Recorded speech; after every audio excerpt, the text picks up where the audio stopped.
Hello everyone, I am Perchero and welcome to another Zendikar Rising draft. This is a series where we will draft Zendikar Rising 30 times and in the end hopefully end up with a full set. Our rare here is a pretty good removal spell in black, so we are going to pick. This pack is pretty weak in general, so not super exciting. Follow that with the Relic Amulet, a card that has been pretty impressive. It is similar to Relic Vial in the sense that it goes in Wizards decks, but Relic Amulet works as a sort of removal spell instead of card draw, so it is much stronger. Here of course taking Spoils of Adventure. So far we haven't seen like an incredible bomb. Spoils of Adventure is absolutely solid, as is Soul Shatter and Relic Amulet, but in general they require synergy, and here is going to be the Angel. Shaper of Heroes is a very strong card. It works well with what we have so far, Kavira Takedown and Spoils of Adventure, and follow that up with a pacifism effect. Here we start to see that white feels like it could be open. This pack again very weak. So far we haven't picked like a fantastic bomb, but we're just going to take solid white card one after the other and start building that white deck. Second Kavira Outrider I think already puts us solidly into white. Here we take a Stonework Pack Beast. The card is just very good all around and works very well, enabling party synergies. Take another Kavira Outrider and take an Expedition Healer. So far into pack 2 and we are very much white. We are going to be white and we could be red here. Royal Eruption. We could be red, but you're going to take Blade Master, and here you see, wow, we could have been red, but is it too late to switch now? We just passed a Royal Eruption and we think it is too late. We see another Royal Eruption after the Haste Minotaur, so we could have taken 1 to 4 very strong red cards, but we were unsure. We passed, I believe, some good cards pack 1. And we should have, like, if we take all those red cards, then we have to give up Spoils of Adventure. So it does have a trade-off. Here you see me picking up some good white cards and some good blue cards. We could still be red. We pick the Cardinal War Leader, but we have to have a lot of reasons. We have to find a fantastic bomb in red, and that is not the case to switch colors, so we just take the good blue card. And here Firelord Charger, so we actually could have drafted a pretty strong Boros deck, but as you will see, the the Azorius party deck is just going to be as fantastic as the Boros deck would have been. Third Angel, and here we have to take between the Emeria Captain and the Shaper of Heroes, and in my opinion Emeria Captain is better than Boros, but the Shaper of Heroes is just so good with Spoils of Adventure and everything we have going on so far. Second, Tazim Royal Mage means we can rebuy Spoils of Adventures and rebuy, make use of our mana, have a turn 6 play and whatnot. The last pick obviously don't matter, we make some cuts. Sadly I can't remember how many cards were in our deck so far, but I am guessing like 42 or something. We have to make some cuts, and the deck all around looks very strong.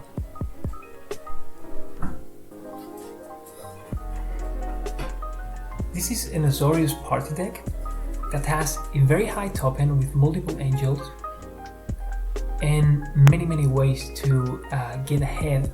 Once we stabilize the board, we can draw cards, we can gain life. Here playing against Azorius Lifelink, Azorius Clerics, I guess, and this is a deck that has proven to be so much better than I first anticipated. And we are in a pretty bad spot with multiple Marauding Blight Priests.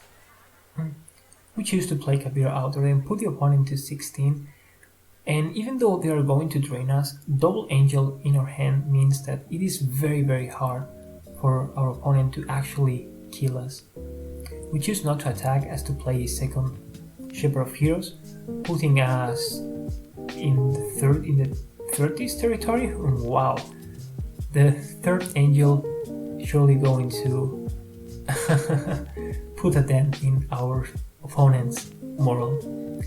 They have this very nice combo, whereas when they play a creature they get a token, get more life, but the third angel I think is going to seal the deal. We can hit them for 9 in the air every turn, and yeah, sure, they can gain some life, but we are 31. They can make some tokens, but again, like, we are nowhere near dying, and they cannot kill all of our angels. They cannot block them. They don't have any creatures with flying. We choose to kill this cleric that's making more tokens to try and eventually opponent committed a small misplay there with their practice tactics, and they were at 1 life, so they surrender. Starting game 2 with a pretty slow hand, but the rogue that gains life, and there's the angel. This deck has 3 or 4 angels, 4 Shepherd of Heroes. Shepherd of Heroes is a card that, in what looks to be, or what feels to be, a pretty tempo-centric deck, Shepherd of Heroes does exactly what you want.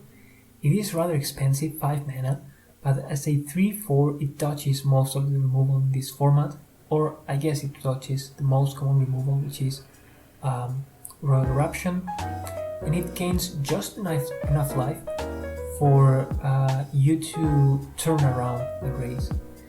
It gains 2 life by itself, usually gains 4 or even 6. Here opponent played Relic Amulet, and that is a card that we were actually considering taking out from our deck. And in the end we chose to do that. We thought Relic Amulet is a good card, but just it was way more.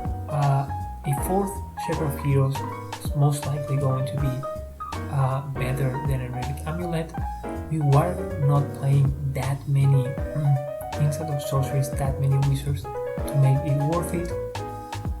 Of course, the card is still very good, and as you will see here, this Relic Amulet is going to make a number on us. Opponent is still at 12 life. They have 4 cards in hand, and our deck is not very good at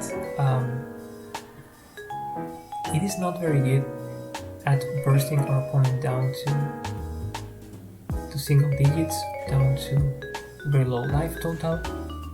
Opponent with Into the Royal and at 12 life, they're gaining a lot of time, rebuying even now the Into the Royal, netting them more cards. Of course, we are here drawing mostly blanks, just lands, and every time they have a log in which they return the Royal Mage with Into the Royal, put a counter on Relic Amulet, and then replay to rebuy the Into the Royal, and so forth.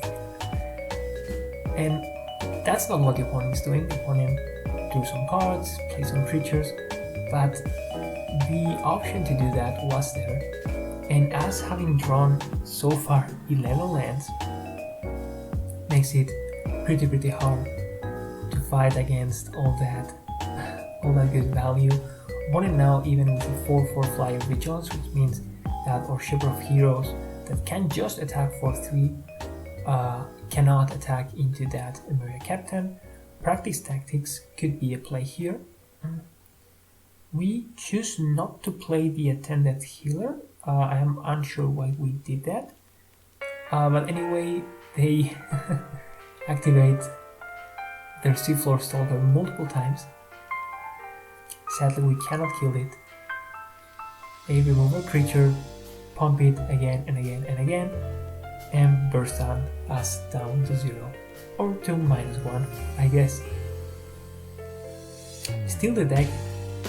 Oh, true, we took it out. We took the Relic Amulet out here. Game 2, game 1, we had that in our deck. And what you're going to see here, it is pretty painful. We sort of butchered the recording, so you're going to miss a couple of games.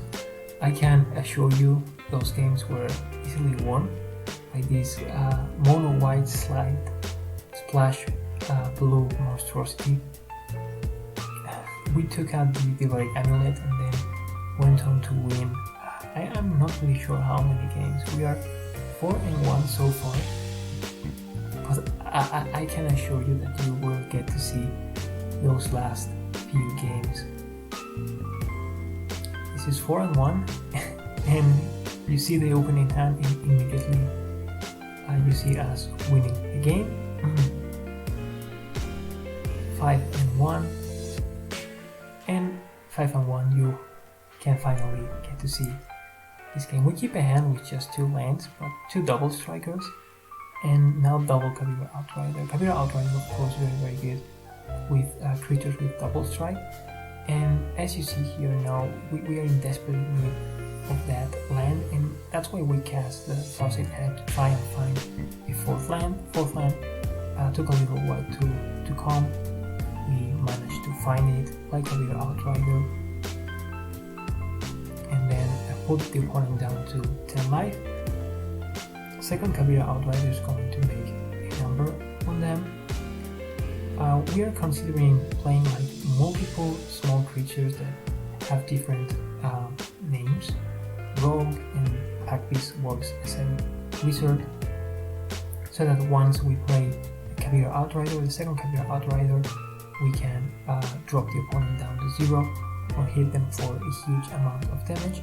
Now though at 3 life we are considering playing the Angel, but I guess this is just going to do it, or oh no, I think we misplayed. Oh my, I think we misplayed pretty badly. The 6/6 was actually alive, now they can hit us down to 0.